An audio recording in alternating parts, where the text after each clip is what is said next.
Hello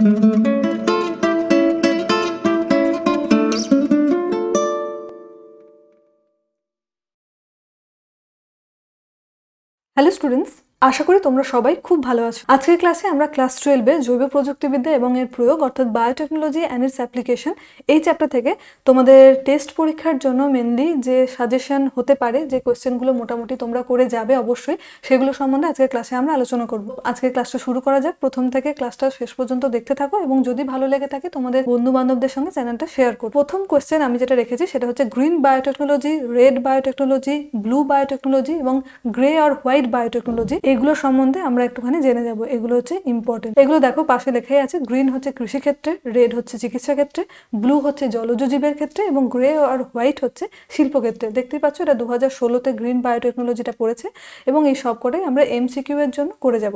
next আমরা দেখব 2 number, এটা হচ্ছে জেনেটিক ফিউশন কাকে বলা হয়। একটা ক্রোমোজোমের কোনো একটা জায়গায় জিনটা যদি স্থানচ্যুত হয়, সেই জায়গাতে অন্য কোনো জিন এসে জুড়ে দেওয়ার যে পদ্ধতি তাকে বলা হচ্ছে জেনেটিক ফিউশন। একটা জিন ছিল, এই ধরো একটা ক্রোমোজোমের মধ্যে আমরা জানি জিন থাকে হচ্ছে এর মধ্যে, সেই জিনটা যদি স্থানচ্যুত হয় সেখানে অন্য কোনো একটা জিন এখানে যদি অ্যাড হয়, সেই পদ্ধতিটাকে বলা হচ্ছে জেনেটিক ফিউশন। জেনেটিক ইঞ্জিনিয়ারিং কাকে বলে, এটা 2015 এবং 2017-তে পড়েছে, এটা তোমরা করেছো। নেক্সট এন্ডোনিউক্লিয়াস কাকে বলে, এটা 2019-এ পড়েছে, এটাও ইম্পর্টেন্ট, এটাও তোমরা দেখেছো। রেস্ট্রিকশন সাইট কাকে বলা হয়, দেখতে পাচ্ছ 2019-এ পড়েছে। নেক্সট ভেক্টর কাকে বলে, ক্লোনিং ভেক্টর কাকে বলে, ক্লোনিং ভেক্টর দেখো পড়েছে 2016, 2020। আমি তোমাদের থিওরি ক্লাসে এটা বলেছি, যদি তোমরা বুঝতে না পারো আমি বলেছি বারবার যে তোমরা আমাকে অবশ্যই আরেকবার বলো আমাদের টেলিগ্রাম চ্যানেলে বা ভিডিওর নিচে কমেন্টে তোমরা বলতে পারো, সেখানে আমি তোমাদের আরেকবার তোমাদের সঙ্গে এটা আলোচনা করে নেব। নেক্সট হচ্ছে প্লাসমিড কি। প্লাসমিড কি এটাও বলেছিলাম।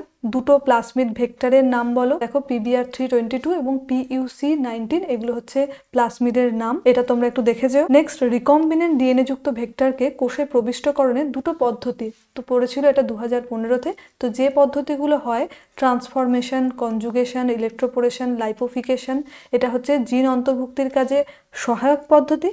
আর যখন সরাসরি ডিএনএটাকে অন্তর্ভুক্ত করা হবে যে পদ্ধতিগুলোর মাধ্যমে, তার মধ্যে দুটো আছে, একটা হচ্ছে মাইক্রো ইনজেকশন আর একটা হচ্ছে জিন গান বা বায়োলিস্টিক বলা হয়। এইগুলো একটু করে যাও, এটাও ইম্পর্টেন্ট তোমাদের টেস্ট পরীক্ষার জন্য। রিকম্বিনেন্ট ডিএনএ টেকনোলজি বলতে কি বোঝো আমি তোমাদের এটা বলেছিলাম, এটাও ইম্পর্টেন্ট, এটাও তোমরা দেখে যাও। আণবিক কাছে আণবিক কাঠা অবশ্যই পড়ে যাও। মলিকুলার সিজার বা মলিকুলার গ্লু কাকে বলা হয়, রেস্ট্রিকশন এন্ডোনিউক্লিয়াস এবং ডিএনএ লাইগেজকে বলা হচ্ছে আণবিক আঠা, ডিএনএ লাইগেজ, এবং আণবিক কাঁচি বলা হচ্ছে রেস্ট্রিকশন এন্ডোনিউক্লিয়াসকে। পিসিআর এর সম্পূর্ণ নাম, পিসিআর এর সম্পূর্ণ নাম হচ্ছে পলিমারেজ চেন রিয়াকশন, এবং এটা সুবিধাটা তোমরা একটু দেখে যেও। নেক্সট জেল ইলেকট্রোফোরেসিস কি, এখানে ডিএনএ এর ব্যান্ডগুলো দেখার জন্য কোন রাসায়নিক উপাদান ব্যবহৃত হয়। তো আমি একবার বলি, পিসিআর, জেল ইলেকট্রোফোরেসিস এবং সাদার্ন ব্লটিং, এই তিনটে জিনিস আমি তোমাদের একবার বলে দেবো। এগুলো পড়ানো হয়নি তোমাদের বইতে সবই আছে, সেখান থেকে তোমরা একবার দেখে নিতে পারো। নেক্সট হচ্ছে এখানে ডিএনএ ব্যান্ডগুলো দেখার জন্য যে রাসায়নিক উপাদান ব্যবহার করা হয় সেটা নাম হচ্ছে ইথিয়াম ব্রোমাইড।